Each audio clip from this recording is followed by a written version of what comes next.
Pessoal, o tema de hoje aqui no Quero Ser CEO é formação do time.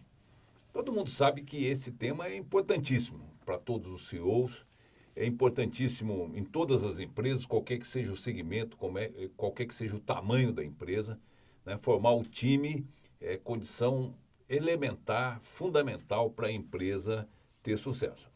Não se fala, não precisa nem dizer qual é a importância disso no esporte, né? Quer dizer, quando a gente fala em time, a gente lembra do esporte, mas é a mesma coisa nas empresas. Há uma similaridade muito interessante. O Jorge Paulo Lemann, do Grupo 3G, hoje a maior fortuna do Brasil, com um sucesso espetacular em várias frentes, principalmente no setor de cervejas, através da Ambev e as aquisições que foram feitas no exterior, ele diz que o sucesso deles, do Grupo 3G, se deve principalmente a dois fatores. Né? Primeiro é o sonho grande e segundo, gente boa. Quando ele fala sonho grande, é que eles pensam grande. Ele fala que o custo de pensar grande e pensar pequeno é o mesmo. Então, eles sempre estão pensando muito grande. Mas gente boa é dizer o seguinte, quer dizer, com a equipe bem formada, com pessoas bem contratadas, bem escolhidas, isso foi uma estratégia que eles usaram de sempre ter isso em mente. Né? Para realizar o sonho grande, precisa ter de gente boa. O Jack Welch, né, conhecidíssimo ex-CEO e ex-chairman da GE, ele dizia que o primeiro é importante escolher quem que vai entrar dentro do ônibus. Depois, lá dentro do ônibus, vão discutir para onde que o ônibus vai. É diferente do que normalmente as empresas têm uma discussão importante no alto escalão da empresa sobre a estratégia, quais são as prioridades, etc. E depois procuram formar o time de acordo com aquele perfil. O Jack Welch inovou naquela época, dizendo que primeiro tem que escolher pessoas boas, saber quem que vai entrar dentro do ônibus. Aí essas pessoas que vão decidir para onde que o ônibus vai, qual é a estratégia, ressaltando fortemente esse aspecto pessoal. Né? O Márcio Uti, da Alpargatas, esteve aqui no Quero Ser CEO e disse para a gente que ele tem uma agenda padrão, onde ele usa diversas cores, e a cor principal que ele utiliza é para dedicar para a gente, para a pessoa, para o time, né? Para entrevistar, para conversar, para dar atenção para as pessoas e a formação do time. Ele diz que ele dedica 40% do tempo dele. Falou que essa é a meta, não são todas as semanas que ele consegue executar isso. Mas tem uma meta e procura compensar em outras semanas. 40% do tempo é voltado para pessoas. Né? O Márcio tem um sucesso espetacular. O Jeff Bezos, da Amazon, isso foi muito interessante. Eu vi esses dias uma entrevista dele, inclusive com a esposa do Jack Welch, e ela perguntou para ele que tipo de pessoa que eles contratam, que ele gosta de contratar na Amazon, para o alto escalão da Amazon. E foi a primeira vez que eu vi ele dizendo, ele falou, olha, eu gosto de contratar pessoas certas, right. Right. Ela falou, o que é isso? Right. Ele falou, não, são pessoas certas, são as pessoas que na maior parte das vezes acertou. Quer dizer, pessoas que tomou decisões ao longo da vida e tomou decisões certas. Todo mundo toma decisões certas e erradas. Não tem ninguém que só toma 100% das decisões certas. Mas ele diz, é muito importante, eu entrevisto a pessoa e quero saber as decisões que ele tomou que foram certas. Né? Ele diz assim, às vezes é uma pessoa genial, com um currículo espetacular, ele errou mais, tomou decisões erradas. Né? Então, ele falou que para os níveis gerenciais, ele sempre olha muito a pessoa certa, a pessoa que toma decisões certas. O Marcos Molina, do Grupo Marfrig, me contou certa vez que quando ele vendia, ele comprava carne de frigoríficos e importava um pouco também de outros produtos, importava coisas do Chile, peixe e tal, e aí ele vendia nos restaurantes. Esse que era o negócio dele, tinha geladeiras e tal, fatiava, fazia as porções, etc. Então, e ele sonhava em ter um frigorífico, ter uma planta frigorífica, como ele diz. E ele tinha um caderno, e aonde como ele tinha o sonho de ter um frigorífico, quando ele se relacionava com frigorífico no Brasil e no exterior, ele anotava o nome das pessoas que ele se impressionava, que ele gostava, pessoas da área de vendas, pessoas da área industrial e tal, que ele achava assim interessante, já fazendo uma listinha, sabendo que quando ele realizasse o sonho dele, que foi realizado depois com muito sucesso, ele tinha um time, ele sabia onde que ele ia procurar as pessoas certas. Né? O professor Vicente Falcone veio aqui também no Quero Ser CEO e discorreu sobre os 3 pilares da gestão. E o primeiro que ele fala é a liderança. E ele explicou aqui para a gente no Quero Ser CEO o seguinte, que a liderança reúne todos os aspectos relacionados com gente. Né? A formação da equipe, a contratação, a gestão, o desenvolvimento. Quer dizer, liderança não é um líder, é a questão de ter uma equipe. Tudo que se trata de gente é o pilar número 1 que ele tem lá. E também a Cristina Palmaca, do SAP, teve aqui no Quero Ser CEO, e eu perguntei para ela, ela tinha trabalhado na SAP e depois tinha ido para a Microsoft. Estava lá 3, 4 anos na Microsoft e a SAP chamou de volta e dessa vez então para ser presidente da SAP aqui no Brasil, que ela já está na posição há 4 anos.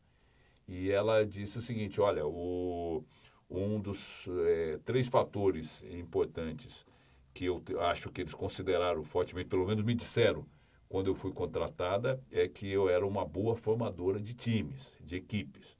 Então, na passagem anterior, ela já tinha demonstrado essa capacidade e influenciou muito na contratação dela como presidente do SAP aqui no Brasil. Ou seja, de uma forma ou de outra, pessoal, todos os grandes líderes sabem, afirmam e lidam com esse tema da formação do time. Você que quer ser CEO, precisa continuar tendo atenção para esse tema. Eu sei que todo mundo que já atingiu todos que já atingiram uma função gerencial e já tem que lidar com gente, já procura se desenvolver e formar a equipe. Tá? Eu quero só pedir para você fazer mais, prestar mais atenção nisso, prestar atenção nos grandes líderes, escolher um estilo. Não existe estilo padrão, receita de bolo. Existe a consistência, fazer da mesma maneira sempre, ser confiável, mas procurar desenvolver o time e trabalhar nessa direção, tendo isso no topo da sua prioridade. Eu vou então aqui dizer para vocês aqui 5 itens que eu anotei, que eu aprendi ao longo da minha vida, da minha carreira, sobre formação de time. E não tenho nenhuma pretensão em concluir e terminar esse tema. Eu tenho certeza que aqui no Quero Ser CEO nós vamos ter a possibilidade de voltar várias vezes ao tema de formação do time, desenvolvimento de equipes, o tema de recurso humano, de gente, vai voltar muito quente. Mas eu já anotei 5 itens que eu gostaria que vocês já prestassem atenção, que é a minha experiência. Né? É a minha experiência, é o que eu aprendi ao longo desses meus 23 anos como CEO. Primeira coisa é que o time tem que ser diverso em termos de gênero.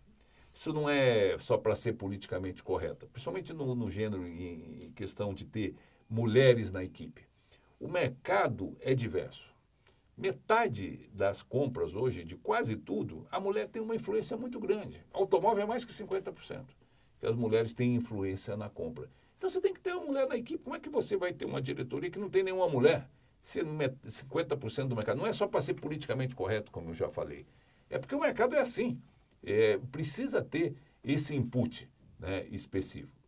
Eu tive, no meu período de Ford, teve um período que eu tinha quase metade da equipe de mulheres. E eu atribuo isso uma parte grande do sucesso no turnaround da Ford aqui no Brasil e na América do Sul que eu fiz junto com a nossa equipe. Né? Teve um período que eu tinha a CFO, quer dizer, finanças era mulher, recursos humanos era mulher, compras era mulher, a Roxana, que está inclusive de volta agora aqui ao Brasil, esses dias eu tive a oportunidade de encontrá-la novamente, e também o jurídico, né, tinha sido assumido por uma mulher. Eu cheguei de ter de 9, 4 mulheres na minha equipe e isso foi um fator muito importante, muito interessante. E eu também tenho uma história importante que poucos executivos têm. Eu tive 3 mulheres minhas chefas, né? 3 mulheres. Que foi a Anne Stevens, da Ford, que era responsável pela América do Sul, uma mulher completamente extraordinária, engenheira, vice-presidente da Academia de Engenharia dos Estados Unidos. Ela é conselheira hoje da Lockheed, é uma pessoa engenheira de primeiríssima qualidade, uma pessoa maravilhosa. E foi minha chefe uns 2, quase 3 anos no meu período de Ford América do Sul. Depois, no período do governo, quando eu trabalhei no governo, eu tive a Dorothea Werneck, que foi minha chefa também por uns 2 anos. Encontrei depois de bastante tempo, agora no fim de semana passado, a Dorothea. Ela vai vir aqui no Quero Ser CEO, prometeu dar uma entrevista. E também a Zélia Cardoso de Mello, muito famosa ministra da Economia, etc. Eu tive um ano e pouco trabalhando no Ministério, tive vários projetos que, por um acaso ou outro, embora eu estivesse vários níveis abaixo da ministra, a gente tinha um contato, eu tenho muito boa amizade com ela hoje ainda, e foi minha chefe. Então, eu tive 3 mulheres chefes e tive uma experiência muito interessante. Então, eu quero dizer para vocês o seguinte, essa questão de ter mais mulheres na equipe, gênero, é muito importante para entender melhor o mercado, a mulher vê os problemas de uma perspectiva diferente na formação do time, é diferente. E eu queria recomendar muito que vocês prestassem atenção nisso. Lógico, tem que ter meritocracia, tem que... não é para ter mulher, para uma mulher, 2 mulheres, para ser, como eu já falei aqui várias vezes, para ser correto, mas precisa ter pessoas, tem mulheres muito competentes hoje no mercado. Outro aspecto importante é o balanceamento entre prata da casa e pessoas que vêm de fora. O pessoal da empresa sabe o que tem que fazer, está lá há muito tempo, às vezes precisa de um ambiente para que a pessoa possa se expressar, mostrar, se desenvolver mais. Mas o prata da casa tem um valor muito grande dentro da formação de uma equipe. Mas, às vezes, é preciso complementar com pessoas de fora. Existem empresas, instituições e tal, que só tem gente de casa. Só promove, só contrata embaixo e promove para cima.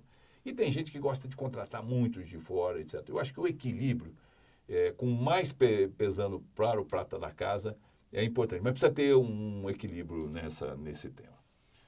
O terceiro tema é em relação à juventude e os mais experientes. Né?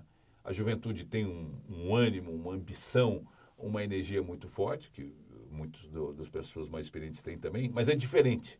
O sujeito que vai ser diretor de uma empresa pela primeira vez aos 30 e poucos anos e um diretor de 58, 60 anos, são pessoas diferentes. Esse mix também funciona de forma muito interessante. E o outro aspecto que eu quero comentar com vocês é em relação a especialistas e pessoas mais generalistas, tá certo? Você tem indústrias, áreas que você precisa ter gente que conheça do assunto. E tem algumas áreas que você pode ter pessoas mais generalistas. Os dois extremos, nessa indústria aqui é muito complicado, é só especialista. Ou então, isso aqui nós podemos ter generalista. Também não é. Precisa ter um equilíbrio, quer dizer, nas funções técnicas mais específicas, precisa ser gente da indústria, né, que conheça a indústria profundamente e que você pode, como CEO, montar um ambiente que ele possa se interagir e a empresa absorver parte desses conhecimentos. Né? Então, também não é... Eu sou muito mais pelo equilíbrio entre pessoas que conhecem o negócio mais fortemente e alguns generalistas. Se eu tiver que optar para pesar mais para um lado da balança, eu prefiro gente da indústria que conhece mais a indústria propriamente dita. Tá certo? Tem um tema, complementando, que é o alinhamento de propósitos e valores da empresa, né? Que é a pessoa certa no lugar certo. Tem que tomar muito cuidado na formação da equipe de você não ter gente desalinhada com os valores e com o propósito da empresa.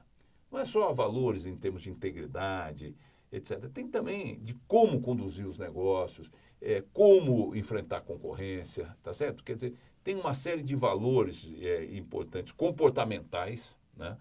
Que são importantes. E tem o propósito da empresa. A empresa tem um propósito, tem uma maneira de ser, tem uma história. Então, precisa ver se há um alinhamento. Mas de vez em quando precisa mudar isso. Tá bom, quando precisa mudar, tem que trazer algumas pessoas de fora, definir um novo alinhamento e aí trazer pessoas alinhadas naquela próxima etapa, na próxima jornada. Né? Então, essa questão de alinhamento um pouco de propósito e de valores também é muito importante. Esses 5 aprendizados que eu tive e que eu acabei de mencionar para você, eles operam juntos. Né? Eles operam juntos e merecem muita atenção, porque são coisas importantes na formação do CEO. No próximo bloco, eu vou falar das decisões difíceis que o CEO precisa tomar ao longo do tempo, especialmente quando tem que mudar alguém na equipe.